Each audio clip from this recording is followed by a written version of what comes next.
C'est la dernière ligne droite, J-2 avant la date butoir de la fin des pourparlers sur le nucléaire iranien.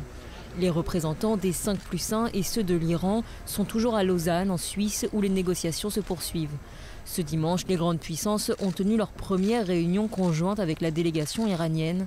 Selon des diplomates occidentaux, un consensus aurait déjà été trouvé sur plusieurs points clés du dossier, parmi lesquels le nombre de centrifugeuses en activité ou encore la fermeture de certains sites d'enrichissement en uranium.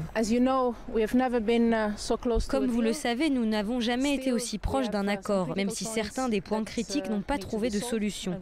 Nous allons travailler dans les prochaines heures, les prochains jours, afin de dépasser ces obstacles. Parallèlement, Benyamin Netanyahou maintient la pression sur les grandes puissances occidentales. Depuis le début des négociations, il pointe la menace que représenterait cet accord pour Israël. Ce dimanche matin, en Conseil des ministres, il a dénoncé l'axe Iran-Lausanne-Yémen, faisant référence au soutien iranien des rebelles chiites au Yémen.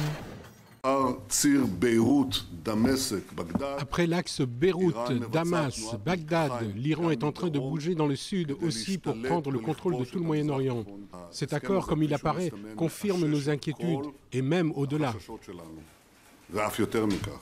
Le ministre de l'Intérieur israélien, Gilad Erdan, a d'ores et déjà averti qu'en cas d'accord mardi prochain, Israël devra procéder à une réévaluation totale de sa politique de sécurité.